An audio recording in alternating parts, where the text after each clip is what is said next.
evidence. We have to look for such kind of archives and the proxy where we can really think of what would be done. अब जितने भी foreign आते हैं वो भी किसी एलिमेंट्स में अगर जाएंगे, नैनीताल की झील आपने देख ली है, ये झील 50,000 साल पुरानी। वो वाला एरिया जहां आप रह रहे हो वो वाला एरिया आयार पाटा कहलाता है, वो एरिया नीचे को गया और ये सामने वाला हिल है ऊपर को। And there was a perennial river which was flowing, and immediately because of that fault zone uplift and subsidence, the river was blocked. As a result of this, Nainital Lake was formed. This was formed 50,000 years before, because the fault gouge, we call it Nainital Lake. The fault gouge were dated by thermoluminescence dating, and the age came out around 50,000 years. तब से लेकर के अब तक इसमें कम से कम 15 metre मिट्टी जमा हो चुकी है फ्रॉम द सराउंडिंग हिल्स। अब झील आपने देखिए चारों तरफ तो हिल ही हिल, एक ही जगह हिल नहीं है जो तलीताल का एरिया, जो टॉप का एरिया, सब जगह तो हिल ही हिल। मोर प्रेसिपिटेशन, मोर रेनफॉल, मोर सेडिमेंट एक्यूमुलेशन। फिर एक बहुत बड़ा यहाँ पर लैंडस्लाइड हुआ 1880 में, जिसकी वजह से फ्लैट्स ऑन द ग्राउंड आप दिखाई। That was basically part of the lake. So much of material came from that side of hill because of the heavy landslide. उसके landslide का जो conglomerate क्या debris material था वो तलीताल बस स्टॉप तक था। आज मैं बहुत ही जनरल टॉक दूंगा आपको Nainital. For example I was talking of paleoclimatology, हम लोग उसके लिए चीजें ढूंढते हैं। फॉर एग्जाम्पल वन लेक के अंदर जो सेडिमेंट एक्यूमुलेट हो रहा है ईयर बाय ईयर जिस तरह से सेडिमेंट एक्यूमुलेट हो रहा है, हम उसको पूरा का पूरा खोद डालते हैं, उसकी प्रोफाइल बना लेते हैं, उसका डेटिंग करना है। डेट करने के बाद हमें पता लगता है कि ये प्रोफाइल कितनी थिक है और कितनी थिक में कौन सी एज तक जा सकती है। अगर मैं नैनीताल लेक की ड्रिल करूं नैनीताल लेक, तो मेरे पास जो मेरी लेक कोरिंग मशीन है वो सिर्फ 15 मीटर तक कोर कर सकती है। Nainital is at the moment about 27 meter, और प्लस उसमें 15 मीटर वो जोड़ दीजिए जो उसमें मिट्टी जमा होती है। This is the way we do in the lake sediments. और अगर ये लेक कल को बाहर चली जाए, for example lake breaches out, what it will leave behind, ये फ्लैट ग्राउंड हो जाएगा ना। जो उसका टॉप सरफेस वो होगा जो आज की मिट्टी, इस मानसून की मिट्टी बनी हुई। अगर उसको आप काटोगे तब कहीं जाकर के आपको लेक प्रोफाइल मिल जाती है, उसे हम कहते हैं paleo lake profile, means past lake profile. वो आज की लेक प्रोफाइल तो है नहीं, सिर्फ वो सेडिमेंट तो कई वर्षों से जमा होता चला रहा है। और जो बेसमेंट तो होना चाहिए वो सेडिमेंट का, वो कितना होना चाहिए? 50,000 years, obviously, because that was the time when the lake was formed. एक तो झील लेते हैं, दूसरा गुफाओं का नाम आपने सुना होगा, काफी सारी गुफाएं देखी होंगी। I have explored about 30 caves in Uttarakhand plus Himachal. Caves क्या हैं?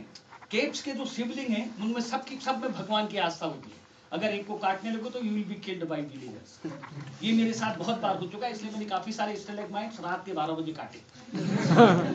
तो शिवलिंग बनते हैं, दो तरह के होते हैं उसमें स्ट्रक्चर। अगर आप किसी गुफा में गए होंगे, एक जो सीलिंग मतलब छत, केव की छत से जो मटेरियल नीचे निकलता है उसे कहते हैं स्टेलेक्टाइट, जो नीचे से ग्रो करता है। स्टेलेक्टाइट के बाद में जो उसमें पानी फर्दर ट्रिकलिंग जो ग्राउंड पे जाता है, वो this is nothing but calcium carbonate. Calcium carbonate कहाँ होता है? Limestone rock. ठीक है, उत्तराखंड में भरपूर लाइमस्टोन रॉक्स है, including your Nainital here where you are sitting. ठीक है, और उसमें क्या होता है कि जितना ऊपर से ड्रॉप जाती रहेगी, एक मानसून में जितनी ड्रॉप गई उसकी एक रिंग बन जाएगी, जैसे पेड़ों में रिंग होती है, उसकी एक रिंग बन जाएगी। वो पूरी की पूरी रिंग बन करके इतना बड़ा अगर स्टेलेग्माइट हो, उसको काटो दो हाफ्स में, उसकी डेटिंग दूसरी होती है।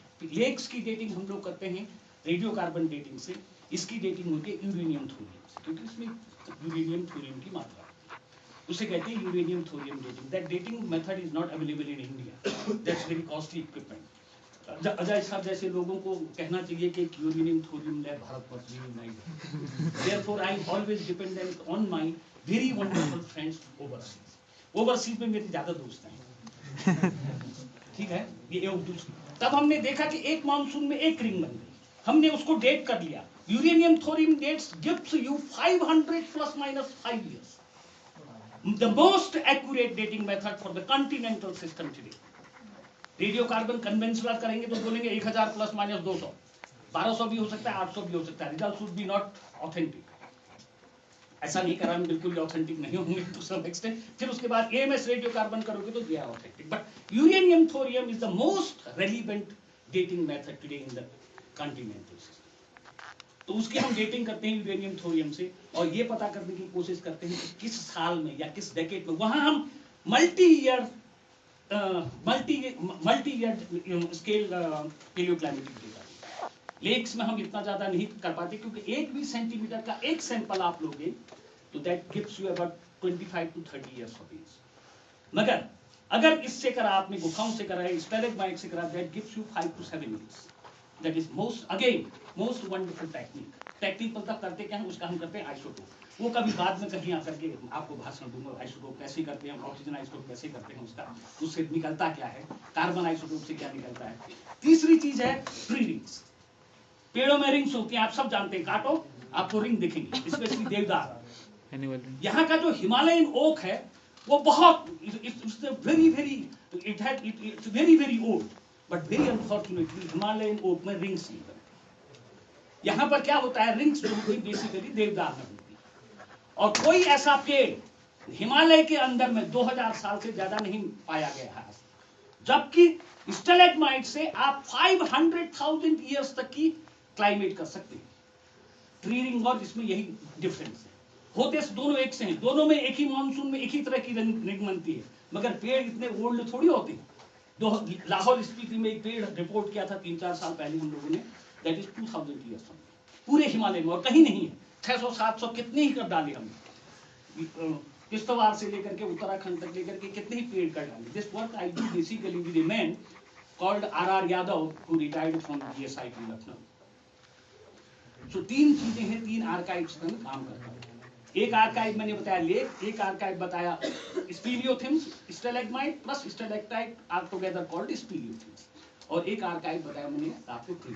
3 चीजों पर रिसर्च करते हैं हम, अपने रिजल्ट्स वैलिडेट करते हैं एक दूसरी मेथड को लेकर, और उसके बाद में वेरियस प्रॉक्सीज, जैसे मैंने कहा पोलन, उसके बाद में मिनरल मैग्नेटिज्म करते हैं, XRF करते हैं, ग्रेन साइज करते हैं लेक के लिए, और यहाँ के लिए गुफाओं के लिए ऑक्सीजन आइसोटोप और कार्बन आइसोटोप, और ट्री रिंग की मेथडोलॉजी उसको जो क्रोनोलॉजी उसको लैब में देख लेते हैं, इक्विपमेंट से मैग्नीफाई करके। तीनों चीजों पर मैं काम करता हूँ, उत्तराखंड से लेकर के जम्मू एंड कश्मीर तक। इनफैक्ट इंडो नेपाल बॉर्डर जो धारचूला के पास में है, वहां से लेकर के उरी बॉर्डर तक कोशिश ये करता हूं। एंड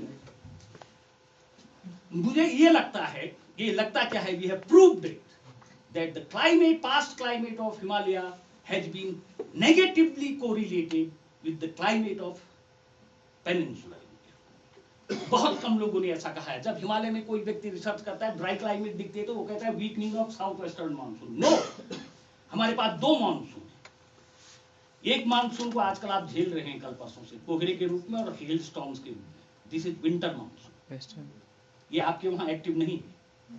आपके वहां एक ही मानसून होता है, साउथ वेस्ट मानसून जिसको कहते हैं, जिसे हम लोग इंडियन समर मानसून कहते हैं। But here we have 2 monsoon.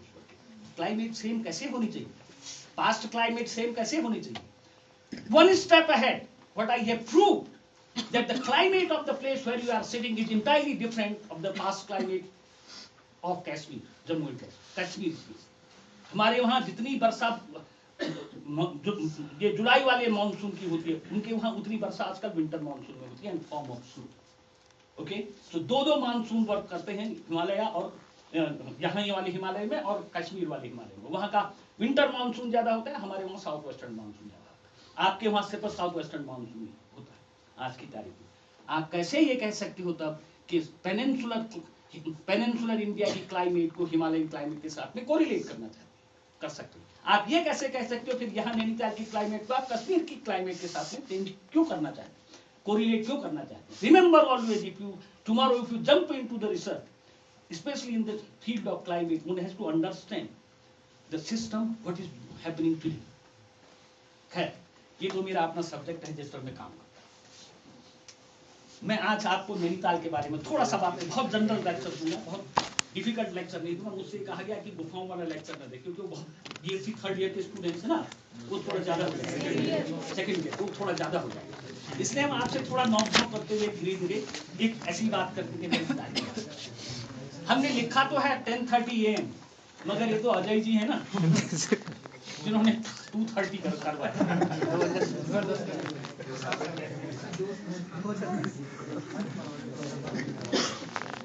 मैं आपको पहला मैप दिखाता हूँ, ये मैप मेरा नहीं। इसके बाद जो भी मैं बात करूंगा इस नैनीताल के एरिया की, सब मेरे अपने रिसर्च की बात करूंगा जो मैंने नैनीताल में किया। इस मैप को मैं नहीं बना सकता, 1878 का मैप है, मैं नहीं बना सकता। क्यों नहीं बना सकता? वो इसलिए कि आपको मैप बनाने के लिए रॉक्स तो चाहिए, एक्सपोजर तो चाहिए। यहाँ पर तो एक्सपोजर है नहीं, उनके ऊपर तो सब घर बन गए।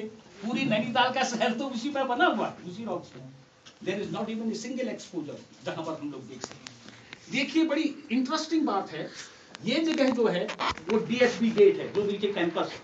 इस पर एक बहुत हैवी लैंडस्लाइड हुआ था 90 में। तब हमने थोड़ा सा आगाह किया था प्रशासन को। साइंटिस्ट की कोई प्रशासन नहीं सुनता। ये भाषण में तीसरी या चौथी बार दे रहा हूँ मैंने इसको एडमिनिस्ट्रेशन को भी दे रखा है। ये जगह डीएसबी गेट है जहां पर 1990 में बहुत बड़ा लैंडस्लाइड हुआ था। और ये वो जगह है, कहीं ये वो जगह है इस जगह पर, सॉरी इस जगह पर, जहां पर आपने जमीन धंसती भी देखी होगी मॉल रोड। ये लगातार धंस रही है। पिछले साल 25 मीटर चली गई थी नीचे, हड़कंप मच गया, हाहाकार हो गया।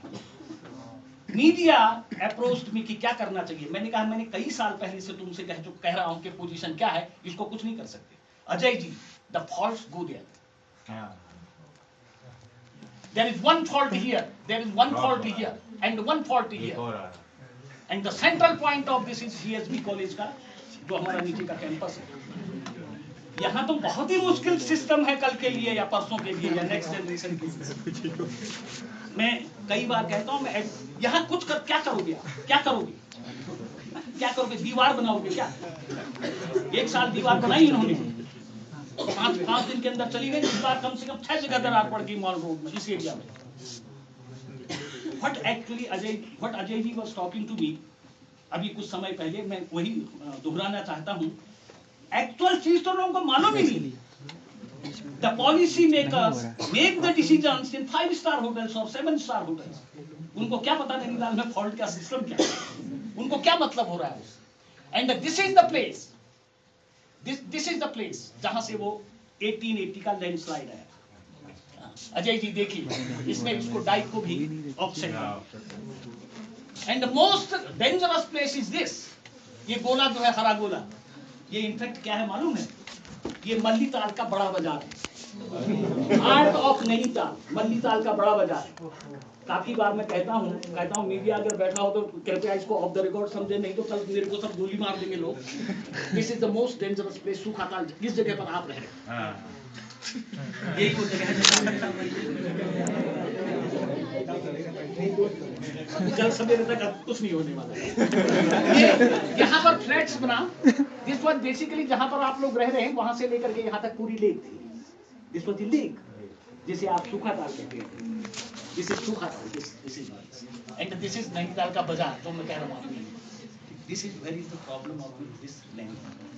अब क्या हुआ नैनीताल, कितना कहने के बाद में भी लोगों ने कुछ किया नहीं, ये बताता हूँ आपको।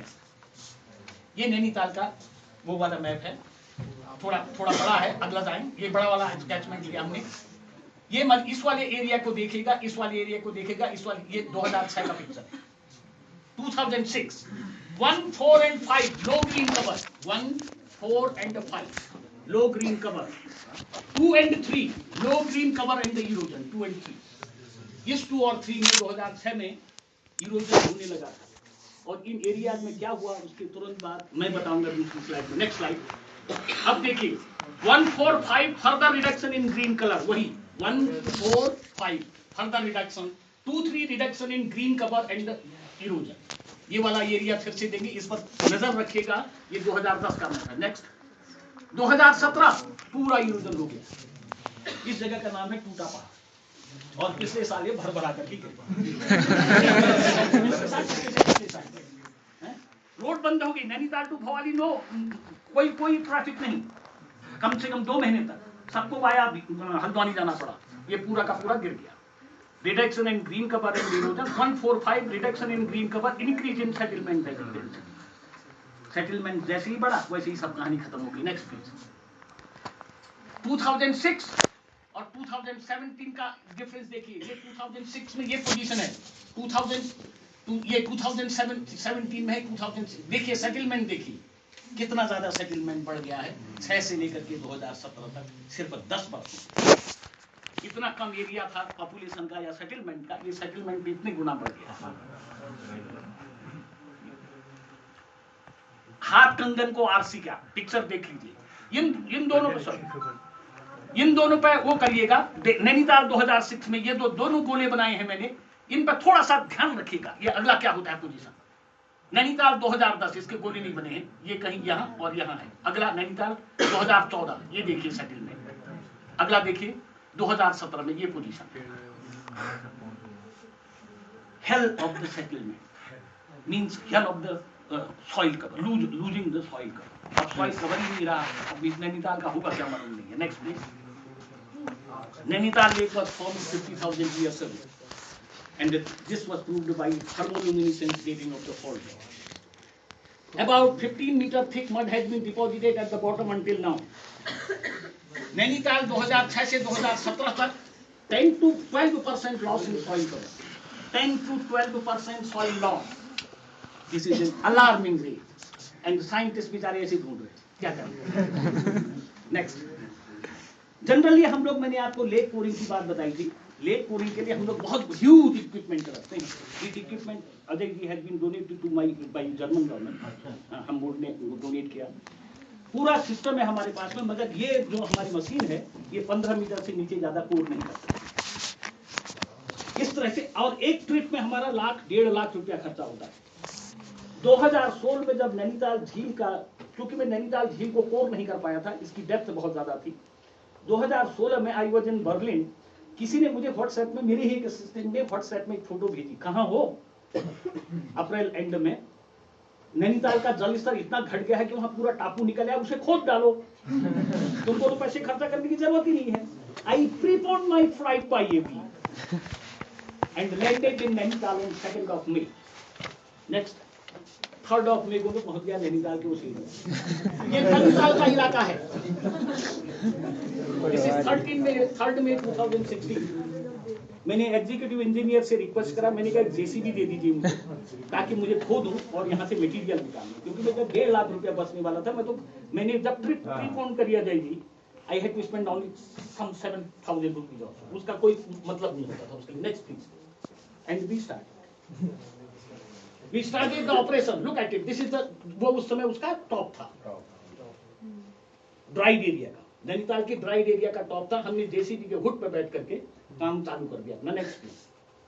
लुक एट इट, ये मटेरियल दिख रहा है, इतना सुंदर मटेरियल, इसके नीचे पानी।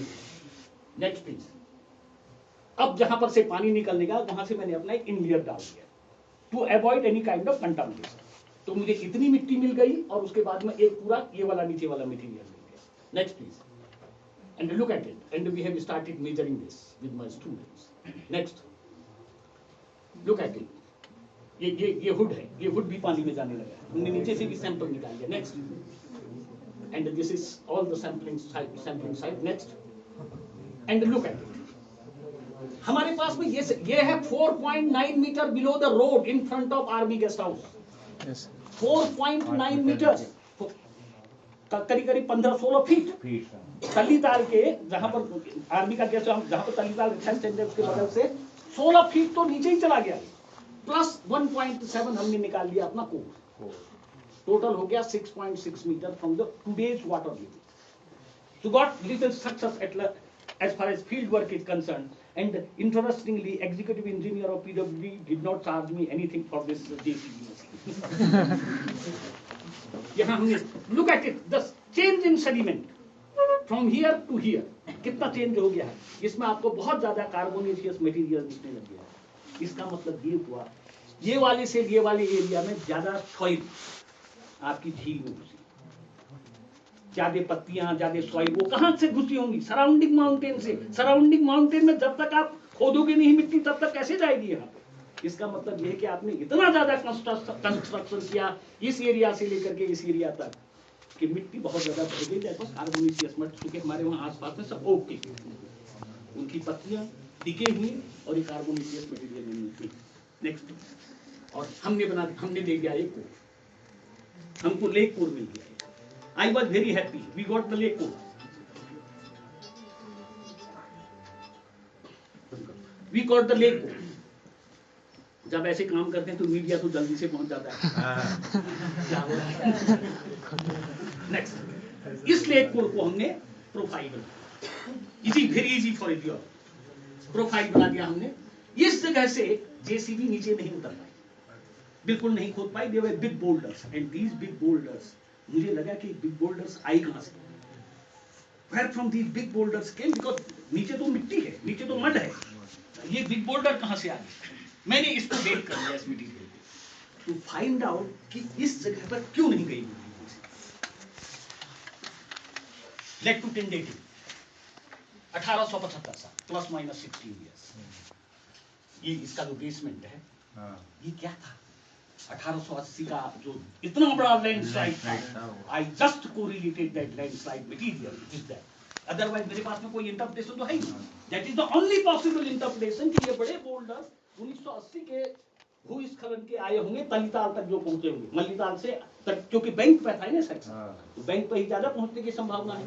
एंड वी मेड, अब हमने देखा कि इस जगह से लेकर के इस की थिकनेस देखी, और उसके बाद में हमने पाया कि 140 इयर्स में 130 सेंटीमीटर थिक सेडिमेंट डिपोजिशन में, इसका मतलब almost 1 centimetre per year, which is 30 times more than Bhimtal. Bhimtal I have already done pouring. Bhimtal I have also done paleoliths. 30 times more than Bhimtal. How alarming rate! It can create any kind of problem tomorrow. Next.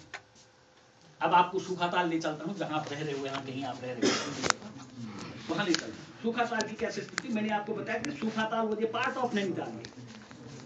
It became then isolated slowly. ये पेलियोसोर line है, this is पेलियोसोर line. ये present day lake है, नीचे वाली, सबसे नीचे वाली, और ये मानसून, जब मानसून आ जाता है बुंदेलखंड का भर जाता है। देखिए ये कुमाऊं विकास मंडल निगम का पार्किंग है। Yes sir. Ajay ji, not only that, ये जो पंप हाउस है, उत्तराखंड सरकार का पंप हाउस है, जहां से ये लोग पानी देते हैं। This is another government house. अब अगर गवर्नमेंट ही इन जगहों पर घर बना रही है तो लोकल लोग क्यों ना बनाए, लोकल लोग क्यों ना कहें तुमने ही तो, यहाँ तो गवर्नमेंट ऑफिस है। अब मैं बता रहा हूँ आपको, ये सेकंड माला है, दूसरा माला, इस पार्किंग में सेकंड माले तक अब तक कोई गाड़ी खड़ी नहीं की जाती, वो इसलिए कि पानी आ जाएगा, मगर बनाए क्यों समझ में नहीं आया। ये तो बड़ा डेंजरस है, तो कभी भी वो सूखा दाल भैया उसमें पानी आ गया, कुछ हो गया, उसके यहाँ किसी घर में बैठ गया एक्चुअली। अरे सर, कई बार ऐसा हो गया कि लोगों को निकाल दिया वहां से, लोग मगर जमे रहते हैं, निकलते ही नहीं है। अब आपको मैं बताऊं, इसी सूखाताल के ठीक बीच में एक मंदिर है अजय जी, यहाँ पर पेलियोसोर लाइन से, that means that was lake, Sukhatal का lake. This is 7 metre 21 feet 21 feet deep lake has no water, और इसके ऊपर कम से कम 5 मीटर जो डेबरी है, जो नाव से आया हुआ डेबरी है, उसको खोदने में न जाने कितने वर्ष लगेंगे लोगों को। अब गवर्नमेंट ये कहती है हम इसको जो है दोबारा पानी लाएंगे इसमें। अब पानी कैसे लाएंगे, वही जो आपने हम अभी डिस्कस कर रहे थे, कौन बताएगा पानी कैसे कहाँ आएगा। तो 20 फीट बिल्कुल पानी खत्म हो गया, कोई पानी नहीं बचा। मॉनसून में थोड़ा सा पानी, थोड़ा इतना रहता है 75 सेंटीमीटर। ये आजकल का मॉनसून का टाइम है, जिसमें सिर्फ 75 सेंटीमीटर पानी रहता है against 7 meter deep lake. Next please. अब एक चीज और बताता हूं, professor Mishra, have you ever heard that झील किसी की प्राइवेट संपत्ति भी हो सकती है? झीलें कभी किसी की प्राइवेट संपत्ति नहीं होती। नैनीताल के शहर का कौन सा वो आदमी होगा जिसने इसको दान दे दिया होगा? I am not going into the religion, this would be Hindu temple also, this would be Sikh temple also. मगर क्या हमारे देश में झीलें सरकारी संपत्ति होती है क्या? सरकारी संपत्ति, प्राइवेट संपत्ति होती है क्या? I have seen a lake which is called Bodensee Lake, that is at the border of Germany and Switzerland. उसके बीच में एक लेक है, बहुत सुंदर, बहुत लंबी है.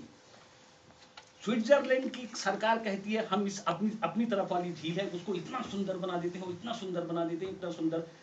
और ये लोग, इन लोगों में एक वो होता है, कंपटीशन होता है जर्मन सरकार का, वो और सुंदर बनाना चाहती है. झील सुंदर होती चली जा रही है, फ्रेश वाटर होती चली जा रही है, और हमारी नैनीताल का ये है, ये झील को दान कर दिया जाए.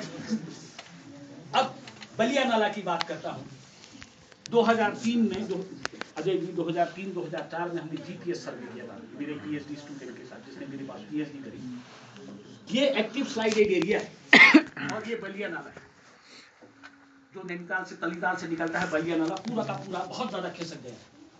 आगे नेक्स्ट, हमने इतने सारे कम से कम 62 पॉइंट्स लगाए, 2 साल लगातार जीपीएस पॉइंट्स लगाए, जीपीएस स्टेक्स लगाए. जैसे ग्लेशियर्स में एब्लिशन स्टेक्स लगाते हैं, हमने जीपीएस स्टेक्स लगाए. 2 साल तक उनको मॉनिटर करा, from 2003 to 2004. And the project was financed by Koshi Institute, Almora. Next, and we said that the landslide is triggered by a number of factors. पहला slope factor, ये fundamental है. दूसरा lithology also plays a major role. Oxidation reduction होते रहता है. Limestone rocks है, limestone में percolation से केप्स बन जाती हैं, उनके अंदर ऑक्सीडेशन रिडक्शन होता है तो बहुत आयरन वाला पानी निकलता है. या the static mode of GPS survey reveals that the area is sliding at the rate of 10 to 60 centimeter per year, 50 centimeter year. Interestingly, ये मैंने बताया 2003 और 4 की रिसर्च थी. ये कई मीडिया वालों ने करा, कई जो आप एबीपी जो कुछ न्यूज वाले भी ले गए इसको. और मैं बताऊं इंटरेस्टिंगली, पिछले साल बलिया नाला का आधा भाग खिसक गया. कुछ मीडिया वाले मेरे पास में फिर आए जिन्होंने छापा था, साहब अब आपका इलेक्ट है. मैंने कहा व्हाट्सएप पे डाल दे, फिर उसको मैं क्या करूंगा. नेक्स्ट, अब एक बात बताऊं मैं, देखिए मैं क्यों इस स्लाइड को दिखा रहा हूं. One has to be very alert. Each one of you have to be very alert as far as environmental conservation is concerned. 18 सितंबर 1880 को भूस्खलन वाले में 4 days later the committee was formed. 4 days later, on 22nd September 1880, the committee was formed, and the committee's recommendation were this. मैं गलत सही की बात कर रहा हूं यहाँ पे.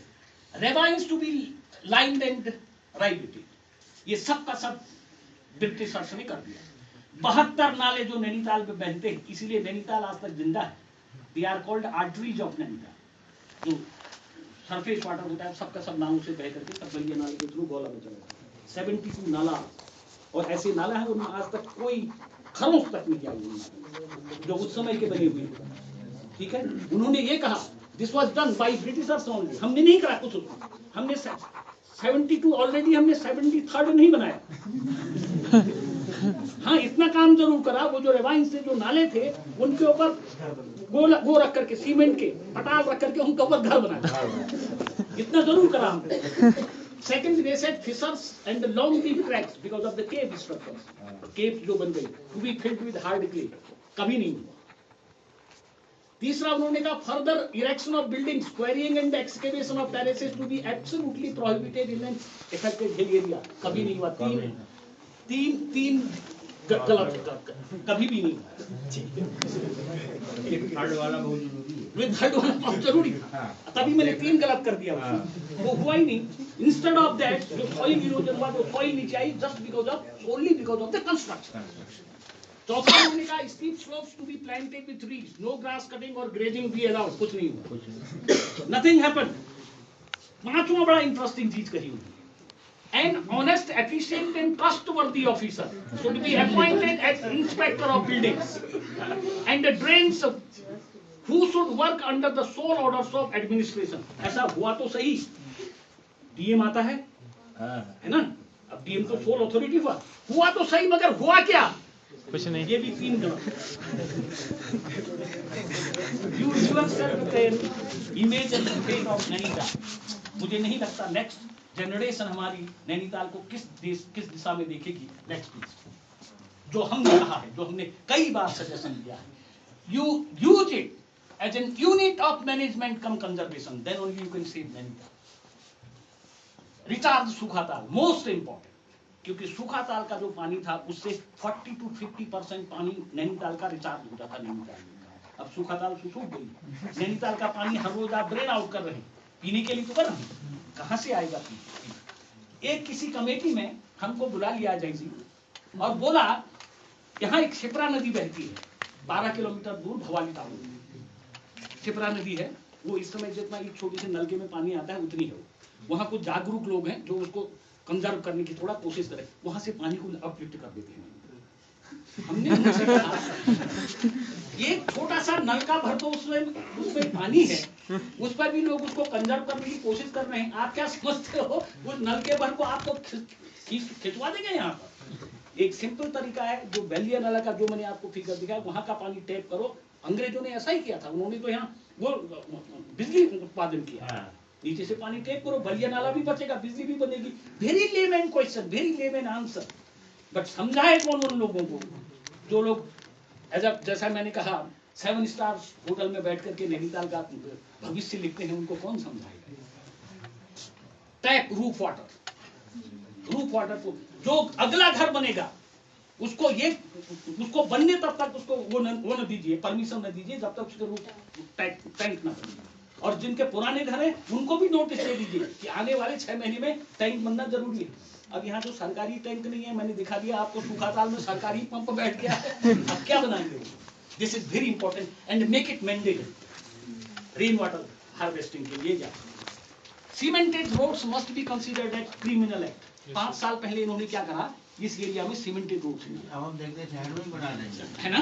उसमें हुआ क्या, सीमेंट बना देंगे। हमने इनको छोटी सी बात बताई, हमने कहा ब्रिज की बनी, पानी कम से कम रिश्ता तो रहेगा, सब सरफेस वाटर तो मिलेगा। अब सीमेंटेड रोड्स में क्या होता है, पानी गिरा, बरसात का पानी गिरा, सबका सब ओवरफ्लो हुआ, झील में गया। आप बड़े खुश हो गए, झील का लेवल बहुत, दूसरे दिन अखबार लिखता है झील का लेवल बहुत बड़ा बढ़ गया, डाक को खोलना।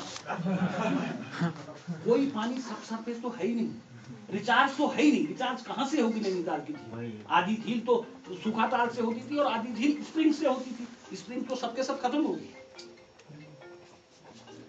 Erosion control, forest regeneration and management of degraded land, वो कौन करेगा? वो कोई ऑफिसर थोड़ा करने वाला। Map streams, springs around lake, geomorphological layout and vegetation pattern, is that most, ये भी खत्म हो गया, ये खत्म हो गया। पहले हम देखते थे कि वो रिवर की वो करते फ्लड प्लेन मैपिंग हो रही है, लेक मैपिंग हो रही है, ये सब अब नहीं होती, ये सब अब नहीं होती, कुछ नहीं होता। खत्म हो गया। और एक और चीज हमने कही, जो उनको हमने बता करके दिया एक लेक्चर में, make use of grass root researchers, उनका यूज करिए जो लोग रिसर्च कर रहे हैं, and don't throw their results into waste bin. उनके ये उन्होंने एक रिपोर्ट जमा करी, डाल utilise them for saving the land. This is what is most important probably of saving land. बस, thank you very much, thank you.